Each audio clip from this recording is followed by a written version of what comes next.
영적 성장을 위한 독서 시간입니다.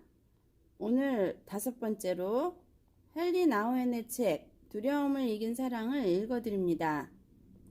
지난번 교회의 씨앗 마지막 내용은 존 베시가 로테의 사역을 계승하기 위해 과테말라 아티트란 선교사로 파송을 받았고, 그는 지금 이 순간까지 인도해 주신 하나님께 감사했습니다. 오늘은 두려움을 이긴 사랑에서 기도로의 부름이라는 마지막 챕터를 읽어드리겠습니다.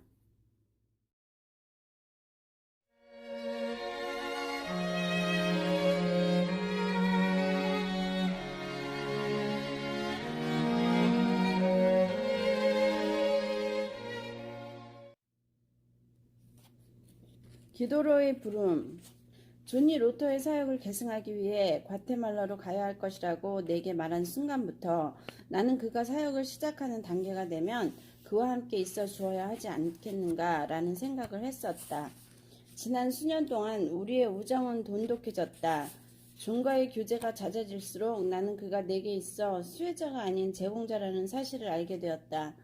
산티아고를 떠나는 그 순간까지 그는 나의 멘토가 되어 주었다. 그는 나의 눈을 예수님께 고정시켜 주었으며 내가 거칠고 힘든 믿음의 길을 계속해서 걸어갈 수 있도록 내게 강한 도전을 주었다. 그와의 우정은 항상 나의 영적 여정 한가운데 위치해 있었다. 하나님께서는 내게 많은 친구들을 주셨고 그들은 각각 나의 생각과 감정과 말과 행동에 중요한 영향을 미쳤다. 어떤 친구들과의 우정은 내게 긴장과 고통과 불안을 주었고 어떤 친구들과의 우정은 내게 고요함과 성실함과 온유함을 주었다. 1972년 이후 존과 나는 자주 만나보지는 못했지만 그는 줄곧 내게 좋은 친구가 되어 주었다. 존의 비전을 알게 된 후부터 나는 그와의 우정이 분명 나의 사제적 소명과 중요한 관계가 있다는 사실을 깨닫게 되었다. 나의 기쁨과 슬픔을 그와 더 많이 나누었고 내가 씨름하는 바를 그에게 더 많이 보여주기 시작했다. 존은 언제나 나를 기다려주는 친구, 중요한 순간에 나와 함께 있어주는 친구였다. 나는 존이 내게 그런 사람이 되고 있다는 사실을 알게 되었다. 존은 내게 라틴 아메리카로 가자고 강력하게 권유했다. 하지만 나는 라틴 아메리카로 가는 것이 내가 궁극적으로 지향하는 바는 아니라고 생각했다. 더구나 가까운 미래에 가는 것은 더더욱 아니라고 생각했다. 그는 나의 생각을 존중해 주었다. 또한 내가 이 모든 정황들을 긍정적, 희망적으로 받아들일 수 있도록 도와주었다. 하지만 결과적으로 하나님의 뜻을 향한 존의 끊임없는 갈망과 나의 갈망은 서로 접촉점을 찾아가고 있었다. 존이 과테말라로 가겠다는 결심을 했을 때 나는 그의 결심이 언젠가는 내 인생에 중요한 영향을 미치게 될 것이라고 생각했다. 브루클린에 있는 동안 존은 자주 그리스도인의 삶의 중심에는 기도가 있어야 한다고 말했다. 평범한 사람들이 기도의 삶을 강조했다면 그것은 다소 감상적이거나 현실 도피적인 말로 들렸을 수도 있다. 하지만 오랜 기간 동안 라틴 아메리카의 가난한 사람들을 위해 헌신하고 씨름해온 사람의 말에는 어떤 권위가 느껴졌다. 그는 기도의 삶이 어떤 삶인지 잘 알고 있었고 바로 그것을 언급했다. 기도는 압제당하는 사람들의 쓰라린 현실로부터 도피하는 행위가 아니다. 그것은 오히려 정반대의 행위이다. 기도는 하나님의 마음과 이 세상의 모든 마음 안으로 들어가는 길이다. 기도는 분명 고난당하신 예수 그리스도와 연합하는 것이다. 기도하는 사람들은 고난당하신 예수 그리스도와 함께 이 세상을 사랑으로 창조하셨고 이 세상이 다시 그 사랑으로 돌아가는 것을 보고 싶어 하시는 하나님께 마음을 토해놓는다. 존은 이것을 너무도 잘 알고 있었다. 가난하고 집이 없고 굶주리고 고뇌에 찬 사람들은 아무 희망도 없이 이 세상이라는 공간에 뿌려진 개인이 아니다. 그들은 그들의 구원을 위해 일하시고 눈물을 흘리시면서 그들이 집으로 돌아오기만을 기다리시는 하늘 아버지의 친밀한 사랑을 받는 남성이요, 여성이요, 어린이들이다. 그는 그것을 너무도 잘 알고 있었다. 기도는 기도자의 마음을 하나님의 눈물이 있는 장소로, 하나님의 자녀들이 눈물이 있는 장소로 가져다 놓는 행위이다. 기도할 때 그 눈물들은 하나로 모일 수 있고 희망의 눈물들로 승화될 수 있다. 이것은 존의 생각이지만 나의 생각이기도 하다. 나는 기도에 대해 실제적으로 깨달은 바들을 이야기하고 있는 것이다. 내게 아낌없는 우정을 베풀어준 존과 내게 당신의 생명을 불어넣어 주신 하나님께서는 나로 하여금 이러한 글을 쓰게 했다. 나는 존과 그의 사람들과 함께 기도하기 위해 산티아고 아티트란으로 가야 했다. 그곳에서 나는 언어를 배우고 사람들과 사귀고 예수를 감상하고 또 다른 문화들을 접하기 위해 많은 장소들을 방문했다. 하지만 나는 결코 기도하기 어려울 만큼 먼 곳까지 가지는 않았다. 왜냐하면 내가 기도하는 것은 존이 나를 초대한 이유였기 때문이다. 존은 나와의 전화 통화에서 이렇게 말했다. 기도하기 위해 이곳을 방문해 주십시오. 기도하는 것은 내가 그곳을 방문해야 하는 유일한 이유였다. 피터 웨스켈과 나는 그곳에 도착하자마자 존이 우리를 초대한 이유를 확실히 이해할 수 있었다. 존은 눈을 감고 손을 무릎 위에 포갠 채 한쪽 구석에 조용히 앉아 기도하는 사람이 아니었다. 그에게서 수도자의 모습은 좀처럼 찾아보기 어려웠다. 그는 하루 종일 움직이고 이야기하고 전화하고 계획하고 조직하고 가르치고 설교하면서 시간을 보냈다. 그는 기회가 닿을 때마다 농담하고 웃고 장난을 쳤다. 그는 좀처럼 자기 마음을 숨기지 않았다. 그를 보기 원하는 사람에게는 누구나 자신의 마음을 펼쳐 보여주었다. 이 모든 활동들은 그의 기도의 일부였다. 기도는 하나님과 하나님의 백성들과 끊임없이 연합하여 사는 것이다. 그래서 모든 일에서 올바른 질서와 거룩한 질서를 목격하고 증거하는 것이다. 기도는 하나님의 마음, 즉 정의와 평화와 의로움이 마음 안에서 살아가게 하는 것이다. 하나님께서는 우리의 마음과 당신의 마음이 일치하기를 원하신다. 기도는 우리에게 그것을 가르친다. 하나님께서는 우리의 마음이 차가워지지 않기를 원하시고 우리가 당신의 사랑으로부터 멀리 떨어져 있지 않기를 원하신다. 기도는 세례와 회개와 성찬과 신앙 고백과 병의 치료와 관련을 가진다. 우리는 기도를 통해 일상의 모든 시점에서 우리에게 살아갈 힘을 제공해 주신 하나님과 우리 자신을 연합시킬 수 있게 된다. 우리는 기도를 통해 간구와 감사와 찬양의 행위 속에는 하나님의 사랑이 존재한다는 사실을 이해할 수 있게 된다. 또한 기도에는 파종하는 것과 수확하는 것과 천을 짜는 것과 천을 자르는 것과 사는 것과 파는 것과 땅을 파내는 것과 건물을 세우는 것과 그 밖에 인간이 행할 수 있는 모든 노동의 형태들이 존재한다. 왜냐하면 하나님의 창조의 아름다움은 우리의 손으로 하는 일들을 통해 드러날 수 있기 때문이다. 그러므로 이 모든 일들이 바로 기도이다. 그러나 오직 깊은 헌신이 있는 곳에서만 이런 진술들은 진리로 드러날 수 있다. 우리는 계속해서 우리 자신을 우리 삶의 원천으로부터 단절시키려는 유혹에서 벗어나려고 애써야 한다.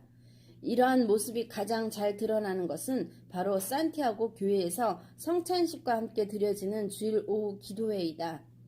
존은 이 마을 사람들이 손수로 만들어준 흰색의 사자 가운데 빛나는 색채의 영대를 입고 강대상 뒤에 서 있었다. 그의 앞에는 2,000명이 넘는 여성과 남성과 어린이들이 있었다. 이 화려한 색상의 투스틀 전통복을 입은 사람들은 기도하기 위해 이곳에 모였다. 존이 기도를 시작하자 그들은 큰 목소리로 기도를 토해내기 시작했다. 그들은 모두 두려움과 소망을 표현했고 하나님의 은혜를 갈구했고 하나님께 감사와 찬양을 드렸다. 교회 안은 수천 가지의 부르짖는 목소리로 가득 찼다. 그들의 간구소리와 찬양소리는 점점 더 커져만 갔다. 나는 이 기도의 교향곡을 들으면서 이런 생각을 했다. 그리스도의 몸과 피 주변에 모인 이 모든 사람들은 그리스도와 연합하여 하나의 위대한 기도를 올리고 있다고 말이다. 모든 사람들은 빵과 포도주를 통해 제사장들이 되었으며 그리스도 안에서 하나의 생명 연합체가 되었다. 그들은 하나님의 몸, 즉 십자가 위에서 돌아가시고 영광 중에 다시 살아나신 그리스도의 몸 안에서 하나가 되었다. 고통과 기쁨, 절망과 소망, 두려움과 사랑, 죽음과 생명, 이 모든 것들은 기도의 파도 안에서 하나가 되었다. 그리고 이 기도는 마침내 예수님께서 우리에게 가르쳐 주신 기도 안으로 흘러 들어가고 있었다. 저는 당신이 저와 저의 사람들과 함께 기도해 주셨으면 합니다. 존은 이렇게 말했었다. 이제 나는 그의 말의 의미를 분명히 알게 되었다. 그리고 우리의 삶 자체가 끊임없는 기도의 장이 되어야 한다는 사실을 이전보다 더 확실히 깨닫게 되었다.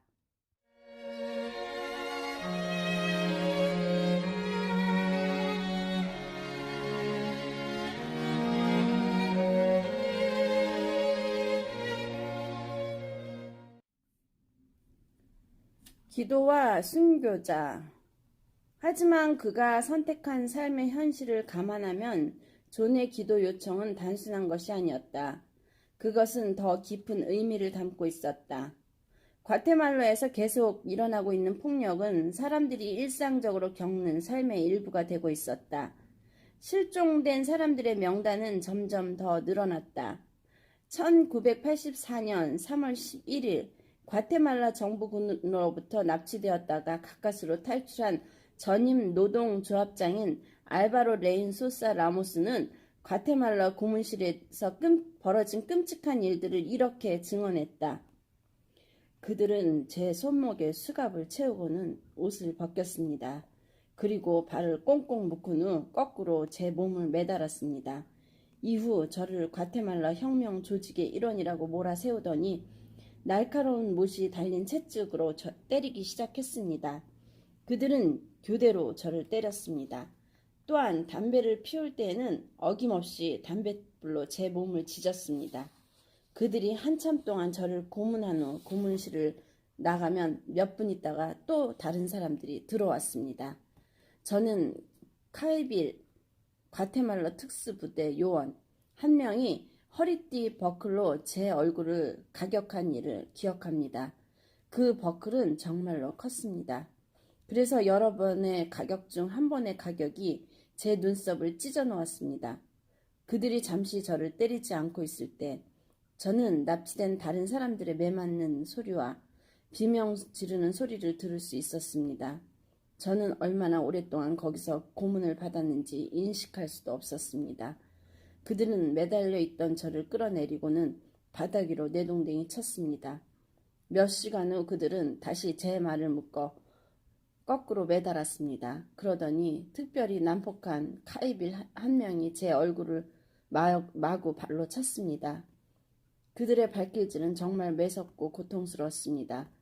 그들은 저를 지칠 만큼 때린 후 다시 바닥으로 내동댕이 쳤습니다. 그런 후 좀 전에 제 모습과 똑같은 모습으로 매달려 있는 다른 사람에게로 갔습니다. 그들은 제가 그를 알고 있는지 물었습니다. 그는 고문 때문에 흉한 몰골이 되어 있었습니다. 하지만 저는 그가 누구인지 알 수 있었습니다. 그는 제가 다이아나 생산 공장의 노동조합장이었을 때 국가교원위원회 회장이었던 실비오 메트리카드 살렘이라는 사람이었습니다. 나는 그를 자세히 보기 위해 그의 가까이로 다가갔습니다. 그의 몸은 구타로 인해 만신창이가 되어 있었습니다. 저는 두려운 나머지 즉시 그를 모른다고 대답했습니다. 그러자 그들은 저를 제자리로 데려가 다시 거꾸로 매달았습니다. 그러고는 제 몸에 전기 고문을 가하기 시작했습니다. 그것은 말로 표현할 수 없을 만큼 고통스러운 고문이었습니다. 제 몸은 이리저리 들썩거렸고 벽에 부딪히기도 했습니다. 때때로 저는 기절이라도 해보려고 일부러 머리를 벽에 쳐박기도 했습니다. 하지만 그것도 잘 되지 않았습니다. 전기 고문이 끝나자 제 몸은 마치 불덩어리라도 된 것처럼 뜨겁게 달아올라 있었습니다. 저는 너무 목이 말라 물을 좀 달라고 애원했습니다.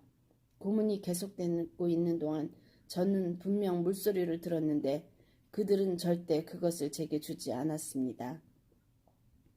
이 진술은 수천 명의 과테말라 국민들이 얼마나 극심한 고통을 겪고 있는지를 말해주는 단적인 증거였다. 그들 중 몇 명은 로터의 전도사들이었다. 카이빌들은 그들의 잔혹한 고문 사실을 철저히 은폐하려고 납치한 사람들은 누구라도 절대 살려주지 않았다. 그들은 납치된 사람들에게 고문을 가하여 공모자들에 대한 정보를 억지로 캐낸 후 그들을 가차없이 죽였다. 그리고는 그들의 부서지고 찢긴 시체들을 길 모퉁이에 내다버려 많은 사람들이 공포심을 느끼게 했다. 이런 상황이었기에 실종된 사람들은 점점 더 늘어났지만 살아서 고향으로 돌아온 사람들은 거의 없었다. 살해된 사람들 중 일부는 고향에서 장사되는 경우도 있었다. 이런 경우 사람들은 이루 말할 수 없을 만큼 슬프지만 죽은 사람의 무덤이라도 곁에 두면서 일상을 살아간다. 하지만 실종된 사람이 살았는지 죽었는지 모르는 경우, 즉 생사가 불확실한 경우는 주변 사람들에게 또 다른 차원의 고통을 준다. 가족들은 사랑하는 사람이 어떤 운명에 처해 있는지 전혀 알지 못한다. 그럼에도 불구하고 그들은 사랑하는 사람이 아직까지 살아있을 것이라는 희망을 절대로 버리지 못한다. 그들의 이러한 고통은 광범위한 공동체를 결성하게 했다. 실종된 사람들을 찾겠다는 희망을 포기하지 않은 라틴 아메리카의 사람들은 하나의 집단을 형성했다. 라틴 아메리카의 감금자 및 실종자 가족 연합회라는 명칭의 이 공동체는 남미 전역을 아우를 정도로 그 범위가 넓었다. 인권 조직의 통계에 따르면 최근 몇 년 동안 9만 명 이상의 라틴 아메리카 사람들이 정치적 신념 때문에 실종되었다고 한다. 요한 바오로 2세는 1983년 3월 과테말라를 방문한 자리에서 이렇게 말했다. 자비란 하나님의 형상이자 하나님과의 유사성이라는 사실을 믿음은 우리에게 가르쳐줍니다.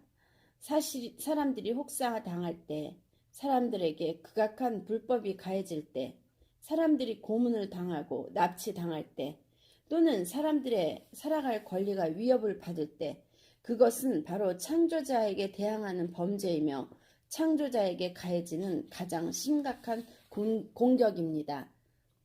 1984년 6월 10일 과테말라 주교 연합회는 요한 바오로 2세가 전한 말들에 자기들의 의견을 첨부해 하나의 사역 보고서를 출간했다. 우리 과테말라의 주교들은 인권을 신장시키고 방어하고 보호하는 사명에 충실하기를 소망합니다. 역사의 흐름 속에서 현대 교회는 권리와 의무를 가지게 되었습니다. 우리는 변함없이 복음을 옹호하면서 인간의 존엄성을 공격하고 인간의 권리를 짓밟는 죄악과 불의를 고발해야 합니다.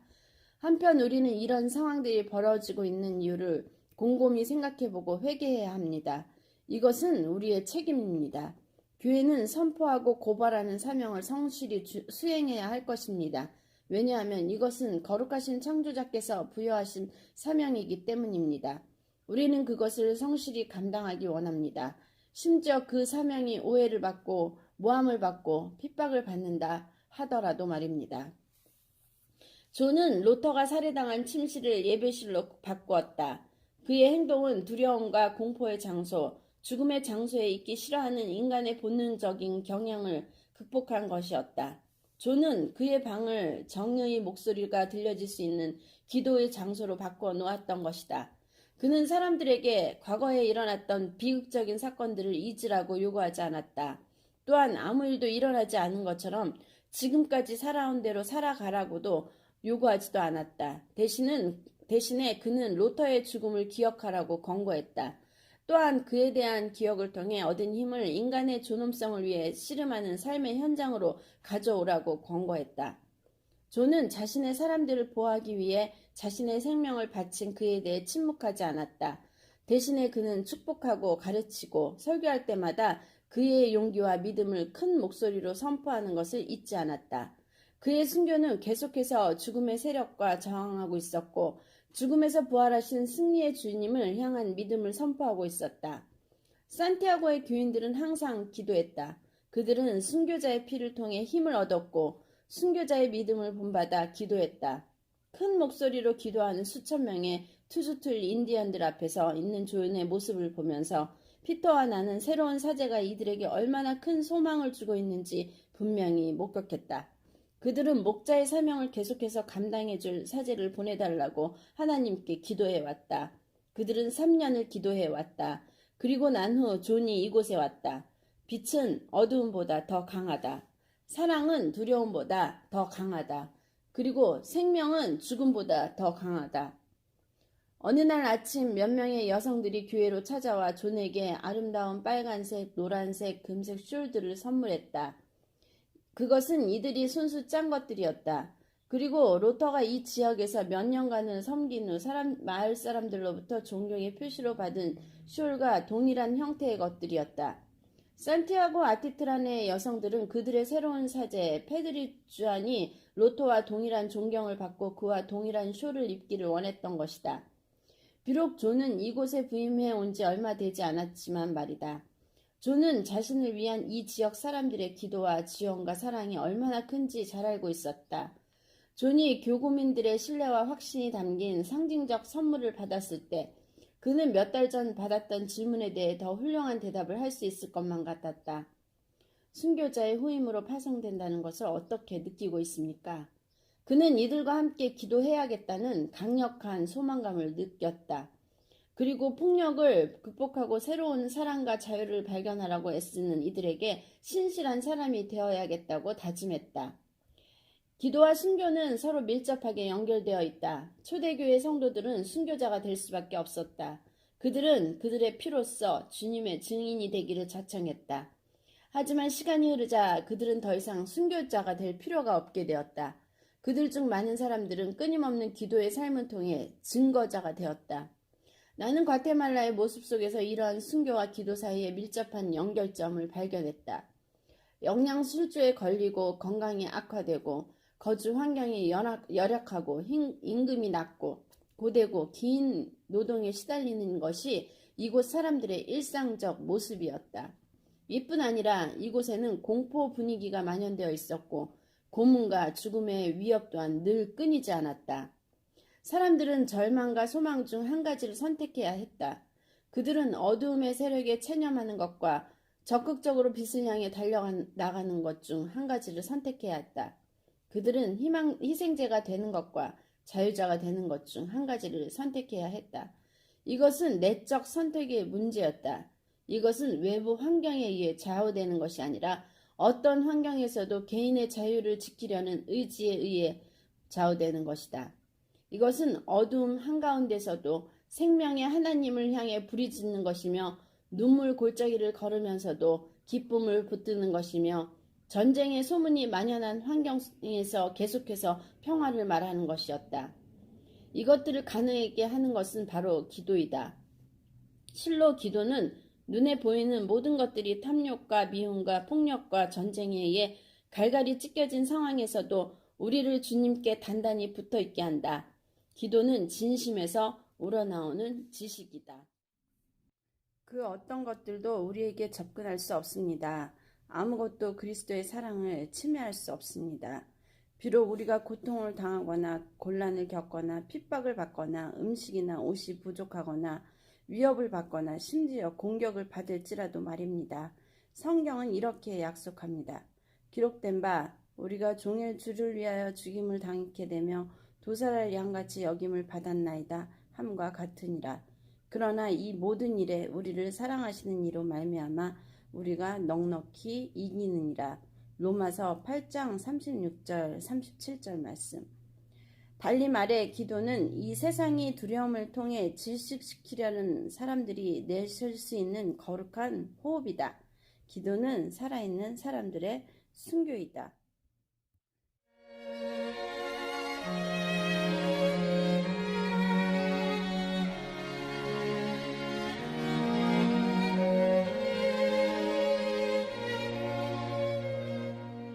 메시지 선포. 존은 산티아고에 온 지 얼마 되지 않아 이러한 진실을 개인적으로 경험하게 되었다. 불안한 사건들은 연속적으로 일어났다. 존이 새로운 교구에 부임한 지 며칠 후 저녁, 술 취한 사람이 존의 방 창문 밖에서 노래를 부르고 있었다. 첫 번째로 우리는 페드리 프란시스코를 죽였네.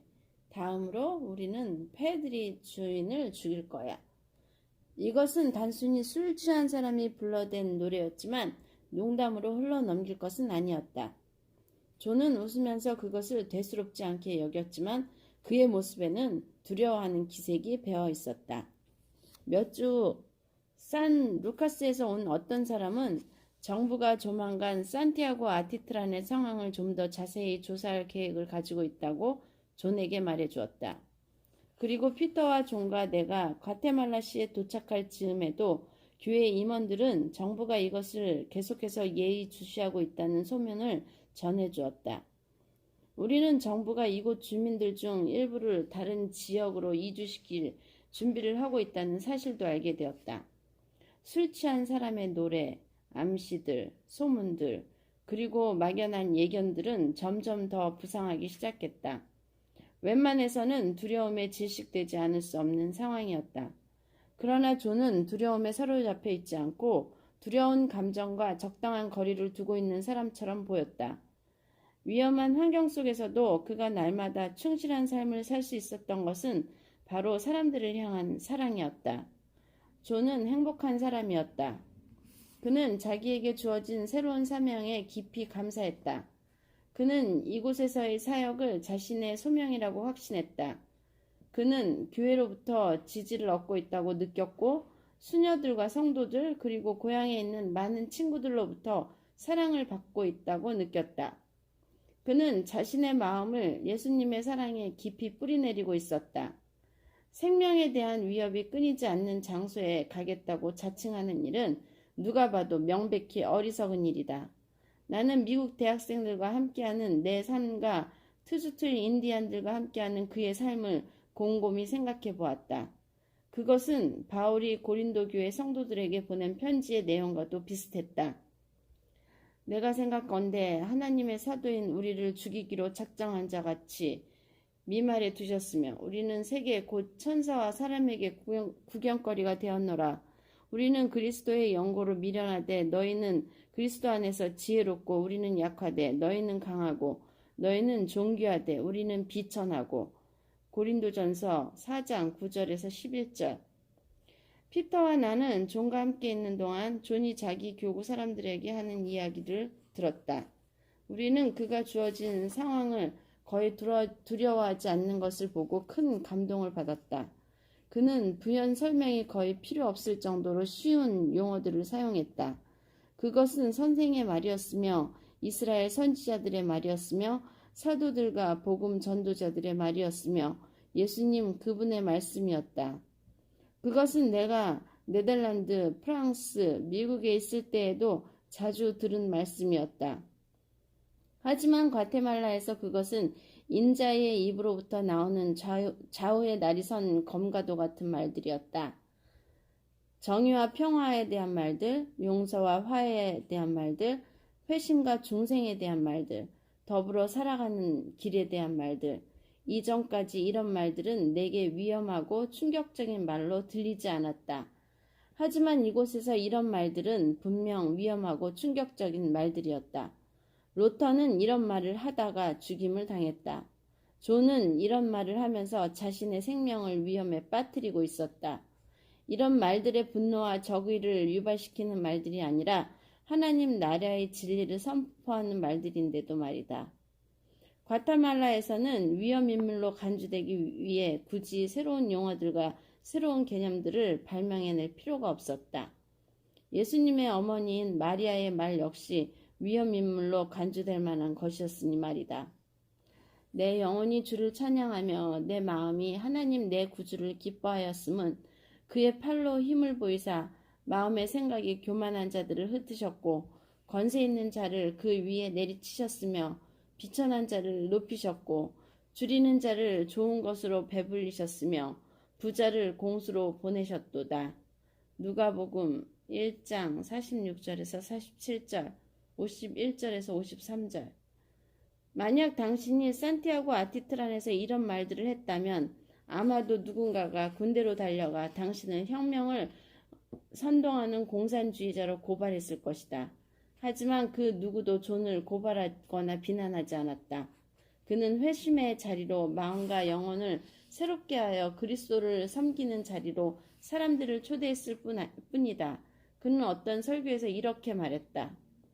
사람들은 총으로 죽임을 당하기도 하지만 그보다 빈번하게 혀로 죽임을 당하기도 합니다. 우리에게는 새로운 마음이 필요합니다.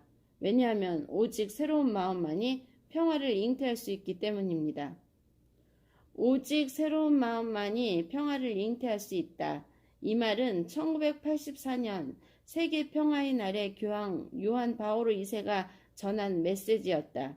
이런 메시지를 산티아고 아티트란 사람들은 자기들의 새로운 목자로부터 듣고 또 들었던 것이다. 이것은 정말 감미롭고 아름다운 말이었다. 이것은 이웃을 고발해 그들이 납치되고 고문받고 죽임을 당하게 만든 사람들에게도 들려졌다. 그러자 그들에게 어떤 변화가 일어나기 시작했다. 목자의 입에서 흘러나온 감미로운 평화의 말은 회심을 요구하는 맹렬하고 급진적인 언어로 변했다. 그의 말은 바울이 디모데에게 권면한 내용의 실천이었다.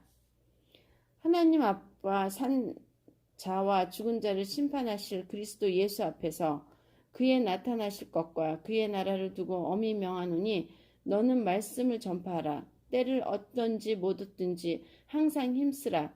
범사의 오래 참음과 가르침으로 경책하며 경계하며 권하라. 때가 이르리니 사람이 바른 교훈을 받지 아니하며 귀가 가려워서 자기의 사욕을 쫓을 스승을 많이 두고 또 그 귀를 진리에서 돌이켜 허탄한 이야기를 쫓으리라. 그러나 너는 모든 일에 근신하여 고난을 받으며 전도인의 일을 하며 내 직무를 다하라. 디모데 후서 4장 1절에서 5절 말씀. 존은 선교사로 파송되었다. 그는 땅을 사기 위해, 사업을 개시하기 위해, 싼 노동력을 찾기 위해 또는 부자가 되기 위해 과테말라에 온 것이 아니었다. 그는 하나님의 말씀으로 사람들을 섬기기 위해 왔다. 그는 때를 얻든지 못 얻든지 이 말씀을 증거했다. 그는 이 말씀을 자기만의 소유가 아닌 하나님의 선물로 생각했다. 하나님의 말씀은 이 말씀을 전하는 사람보다 위대하다. 하나님의 말씀을 전하는 사람은 왔다가 갈 수도 있지만 하나님의 말씀은 영원하기 때문이다. 존은 말씀에 헌신하는 것을 자기 자신보다 더 값어치 있게 생각했다.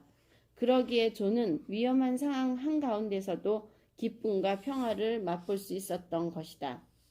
사도들과 그들의 발자취를 따라갔던 많은 성도들이 그런 기쁨과 평화를 맛보았던 것처럼 말이다.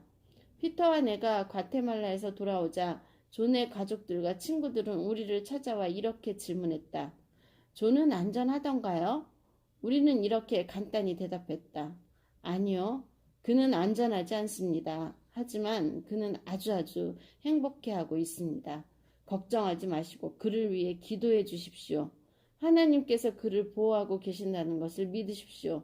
그는 계속해서 하나님의 일을 할 것입니다. 그들은 모두 하나님의 나라가 도래할 것이라고 굳게 믿는 사람들이었기 때문에 우리의 말은 그들에게 큰 위로가 되었을 것이다. 하지만 만약 우리가 그런 믿음이 없는 사람들에게 이와 같은 말을 했다면 아마도 우리는 엉뚱한 사람 취급을 받았을 것이다. 어쨌든 우리는 존의 상황을 그런 식으로 표현할 수밖에 없었다. 사실 존은 너무나 바빴기 때문에 자신의 안전에 대해 심사숙고할 시간적 여유가 없었다. 그는 단 하나의 이유, 즉 그가 맡은 사람들을 섬겨야 했기 때문에 두려움 없이 자신의 일을 계속해 나갈 수 있었다. 과테말라 주교들은 이렇게 말했다. 오직 하나님만이 이곳 사람들이 겪고 있는 끊임없는 고통을 아실 것입니다. 가장 비천하고 무방비한 상태에 놓여 있는 이들의 상황을 말입니다.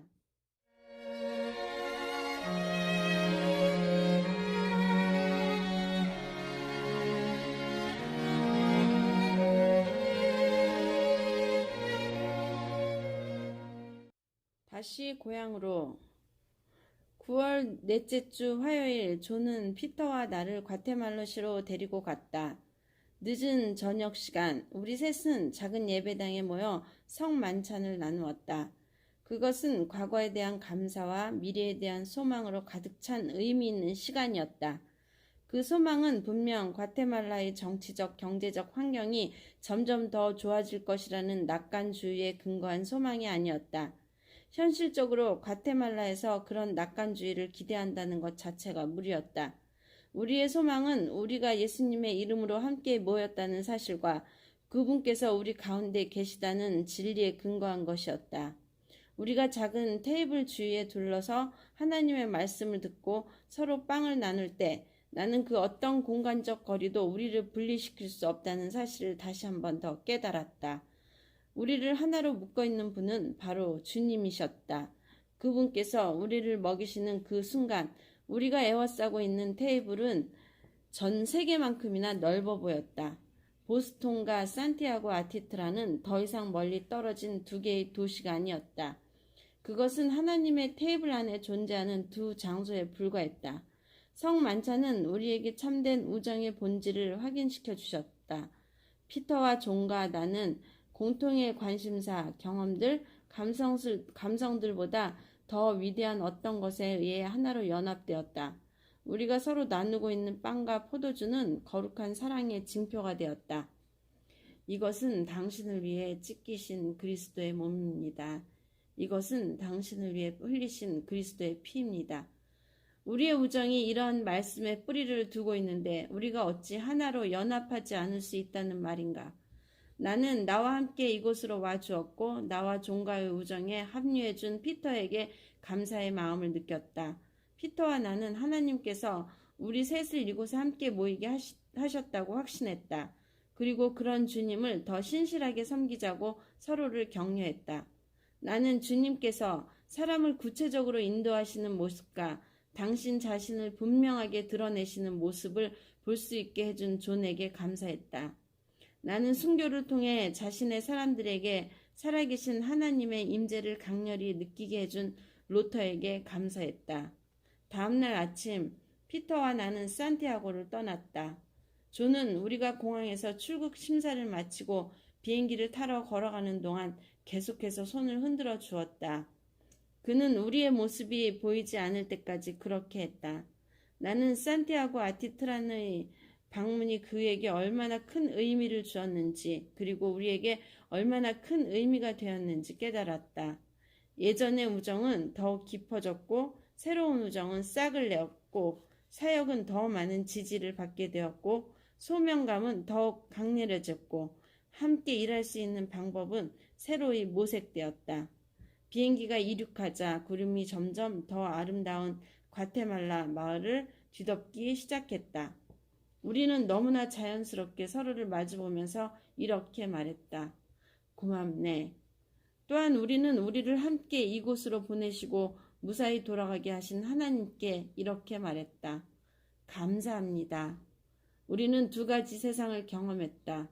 그리고 그것들이 하나님 안에서 하나임을 발견했다. 그 속에서 새로운 무엇인가가 일어나고 있었다. 그것은 우리가 보기에 너무도 강하고 아름답고 놀라운 것이었다. 새로운 마음을 통해 평화는 잉태되고 있었던 것이다.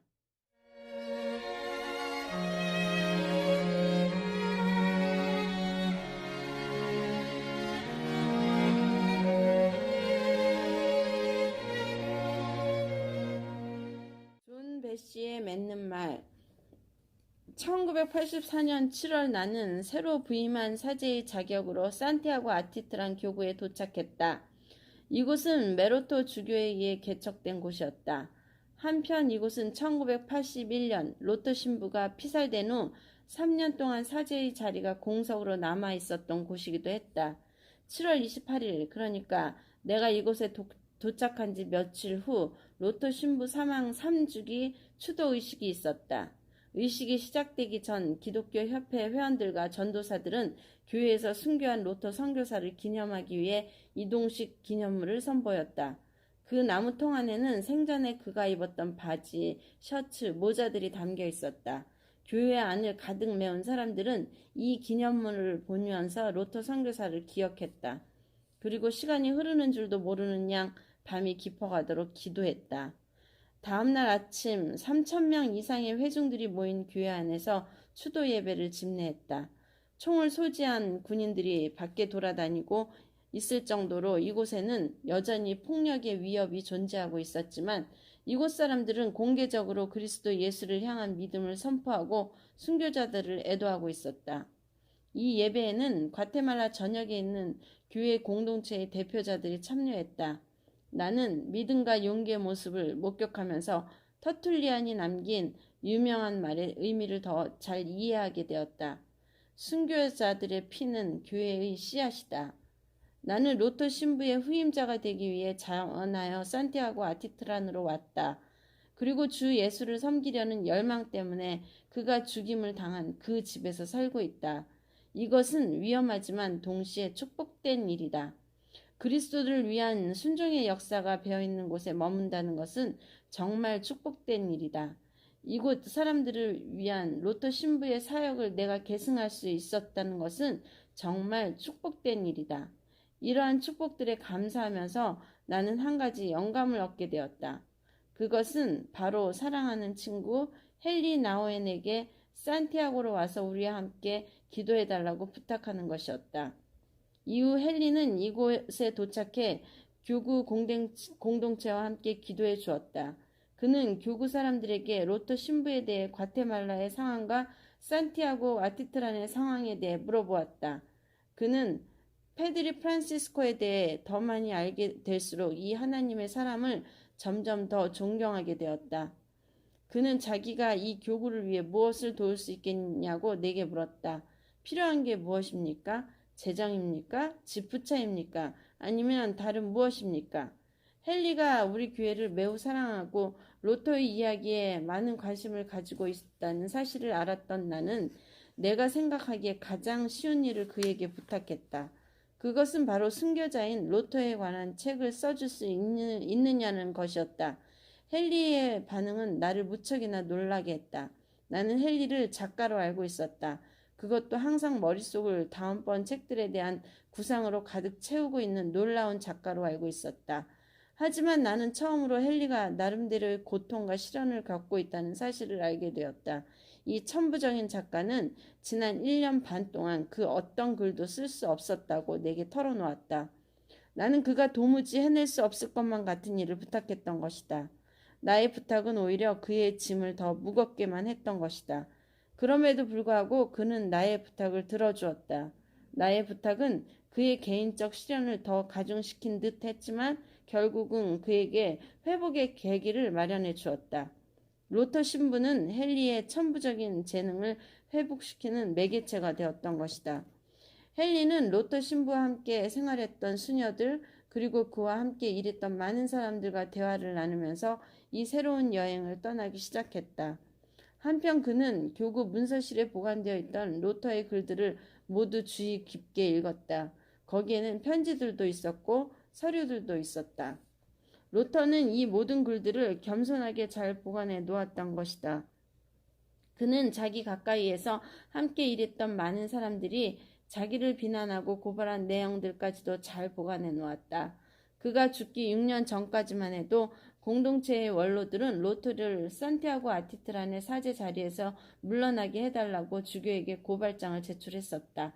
그러자 수백 명의 교구문들 또한 그 고발장에 서명을 덧붙였다. 이 시점이 지나고 나서야 그는 교구문들에게 신뢰와 사랑을 받았다. 로터는 이 모든 서신과 서류들을 교구 문서실에 잘 보관해 두었다. 이뿐 아니라 무고한 자신을 고발한 사람들에게 인내심을 가지고 보낸 답장들도 보관해 두었다.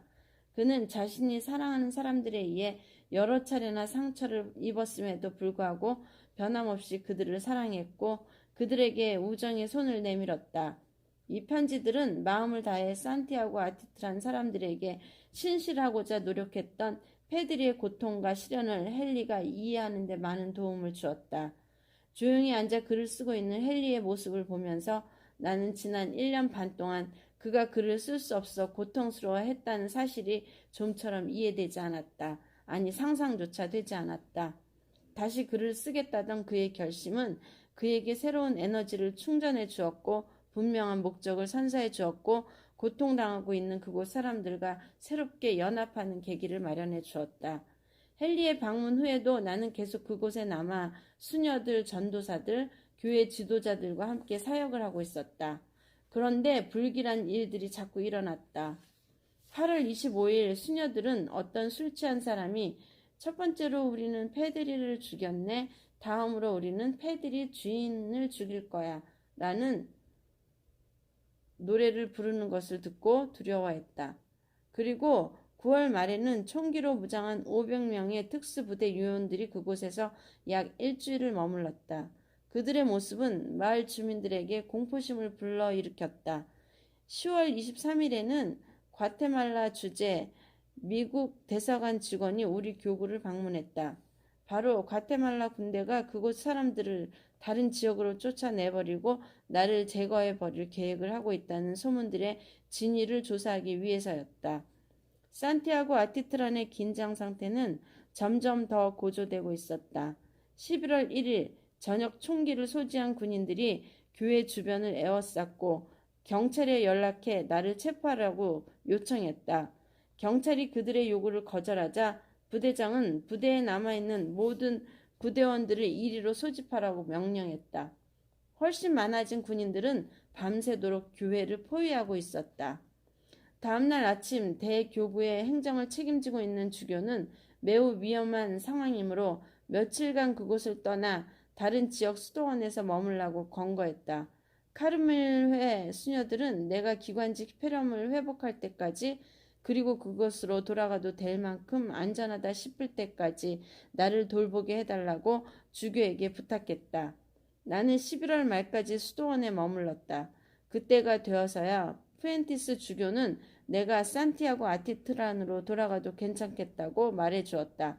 그런데 바로 그 시점에 나는 과테말라 시에서 살고 있는 메로토 주교로부터 전혀 다른 내용의 편지를 받았다. 그는 자기가 오클라호마에 있는 주교들과 나눈 이야기를 토대로 내게 이런 말을 해주었다. 이 문제를 놓고 여러 사람들에게 자문을 구한 결과 그리고 산티아고 아티트란 교구의 역사적 배경을 고려해 오랫동안 기도한 결과 나는 당신이 그곳으로 돌아가는 것이 적절치 않다고 판단합니다. 나는 이 편지를 받고 어안이 벙벙했다. 이것은 내가 조금 전 프렌티스 주교로부터 들을 이야기와는 완전히 상반되는 내용이었다. 그는 대교구에서 살고 있는 유일한 주교였기에 나는 현재 상황에 대한 그의 견해가 가장 정확할 것이라고 생각했다. 그러나 프렌티스 주교는 메로토 주교의 새로운 의견을 존중하면서 나에게 과테말라시로 가라고 권고했다. 그러면서 그는 산티아고 아티트란의 상황을 예의주시하겠다고 말했다. 프란치스코 수도의 신부들은 나를 공동체의 일원으로 친절하게 받아들여 주었다. 하지만 이 공동체 역시 완전히 안전하지만은 않았다. 그들의 선배 신부들 중 한 명인 아우구스토스 라미레즈 신부는 1981년 과테말라 시 거리에서 군인들에 의해 살해되었다. 몇 주 후 나의 건강은 매우 나빠지기 시작했다. 나는 자주 정신을 잃곤 했다. 그래서 성탄절 직전 프렌티스 주교가 내 병문안을 왔을 때 새해가 오기 전에 고향으로 돌아가는 것이 좋겠다는 말을 전했다. 왜냐하면 새해가 되면 모든 것이 새롭게 시작되므로 그때가 되어 나의 거취 문제를 논의하는 것은 적절치 않다고 생각했기 때문이다. 한편 대교구의 주교를 만난 기회에 내 의견을 말하는 것이 좋겠다고 생각했기 때문이다. 나는 과테말라를 떠나게 되어 정말 슬펐지만 머지않아 다시 돌아오리라는 희망을 버리지 않았다. 나의 희망대로 나는 과테말라로 돌아와 과테말라와 라틴 아메리카를 위한 사역을 계속했다. 하지만 산티아고 아티트란 담당 사제로 다시 돌아가지는 못했다. 내가 고향으로 돌아온 몇 주 후 헨리 나우엔이 나를 찾아왔다. 그는 내가 어떻게 지내고 있는지 도와줄 일은 없는지 물었다. 그런 후 로또에 관한 책이 완성되었다는 사실을 알려주었다. 그동안 헨리는 자기를 사랑하고 지지해주는 사람들에게 이 글을 먼저 선보였었다. 그런데 모든 사람들이 그것을 좋게 평가하지는 않았다. 몇몇 사람들은 글의 문제점을 지적해 주었다. 그것은 바로 헨리가 로터의 생애와 나의 삶을 서로 연관시켜 이야기를 전개해 놓았다는 것이었다. 솔직히 말하건대 나 역시도 그런 구성이 왠지 부담스럽게 느껴졌다. 하지만 나는 그가 우정어린 마음에서 그리고 자신이 보고 들은 것들을 종합하는 과정에서 그렇게 했다고 믿었다. 헨리는 매우 직관적인 성향을 가진 사람이었다. 또한 교회를 매우 사랑했던 사람이었다. 그는 그 어떤 사람들보다 인간이 겪고 있는 사회적 경제적 문제들을 잘 이해하고 있었다. 왜냐하면 그는 항상 사람들을 존귀한 존재로 여겨왔기 때문이다. 반면 그는 인간이 연약한 존재라는 사실 또한 늘 잊지 않았다. 그는 많은 기도와 묵상을 거친 후 이 책을 출간하기로 결정했다. 로터의 삶과 죽음은 산티아고 아티트란에 깊은 인상을 남겼으며 라틴 아메리카 교회와 선교에 중요한 영향을 끼쳤다. 이곳에서 매년 거행되는 로터의 순교 기념식은 다른 공동체들에게도 깊은 영감을 주기 시작했다. 그들은 남미 교회라는 공동체에 그와 같은 순교자가 있다는 사실을 하나님께 감사했다. 1994년 요한 바오로 2세는 오늘날에도 하나님의 임재가 당신의 백성들과 교회에 존재한다는 사실을 전하기 위해 순교의 역사는 항상 새롭게 갱신되어야 하며 이것을 위해 전 세계 교회들은 협력을 아끼지 말아야 한다고 말했다. 과테말라 교회는 이 권고에 가장 먼저 반응한 교회였다. 1996년 과테말라의 주교들은 믿음의 증인 77명을 선정하여 거룩한 성도라는 명칭을 부여했다. 그 안에 로터 신부도 포함되었다. 그들은 교회가 더 개방적인 시각으로 이들을 바라봄으로써 빠른 시간 안에 이 증인의 삶을 살았던 형제들과 자매들에게 순교자의 칭호를 부여하기를 바랍니다. 라고 말했다. 이 책은 1981년 로터 선교사가 순교한 지 25주년 되는 해에 맞춰 출간되었다. 그뿐 아니라 1996년 헨리 나우엔이 죽은 지 10주년 되는 해를 기념하여 출간되었다. 이것은 그들의 삶과 믿음을 기념할 수 있는 적절한 책이 될 것이다. 또한 그들의 삶과 믿음을 하나로 단단히 연결시켜주는 매개체가 될 것이다. 비록 그들은 살아생전에 한 번도 만나본 적이 없었지만 말이다. 부디 이 책이 독자들로 하여금 그들을 추억하게 하고 그들의 사명을 깊이 이해해 주기를 바란다. 마지막으로 이 거룩한 두 사람이 살아생전 그토록 진실하게 섬겼던 주님 곁에서 편히 쉬기를 바란다.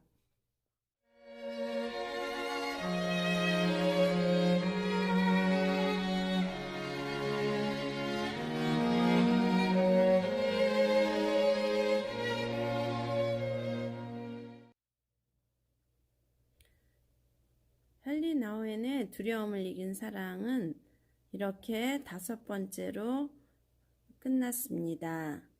죽기까지 신실하게 과테말라 아티트란 사람들을 섬기며 사명을 다했던 로터와 그의 순교 후 그 위험한 곳으로 망설이지 않고 달려갔던 존의 이야기.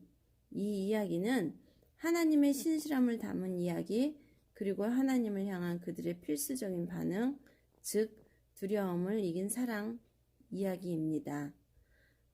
사랑 안에 두려움이 없고 온전한 사랑이 두려움을 내어 쫓나니 요한일서 4장 18절 말씀입니다.